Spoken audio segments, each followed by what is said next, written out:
Hi, I Meera, ദാസങ്ങളുടെ niece. ആ ദാസങ്ങള് പറഞ്ഞിട്ടുണ്ടായിരുന്നു. ആനന്ദേ, ആ കുട്ടി എത്തിട്ടോ? ആ ദാ വന്നു.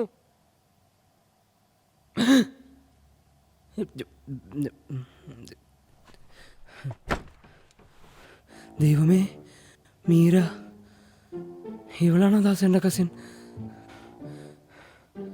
ഇനിയിപ്പോ എന്ത്? ഇതിപ്പോ ആരുടെ?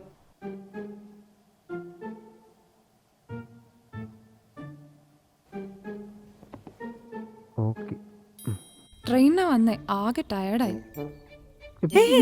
നീ ഇതെങ്ങോട്ടാ പോകുന്നേ? പുറത്തൊരു അത്യാവശ്യമുണ്ട്. നിക്ക് പരിചയപ്പെട്ടിട്ട് പോവാന്ന്. അത് പിന്നെ പരിചയപ്പെടാനോ? മീര, പരിചയപ്പെട്ടിട്ട് നീ പോവാം. വിളിക്കണേ. ഇവനെന്താ പറ്റേ? ഇവന് ഈ ഹെൽമെറ്റും വെച്ചോണ്ട് എങ്ങടാ പോകുന്നേ? ഇവന്റെ വണ്ടി വർക്ക്ഷോപ്പിലാണല്ലോ.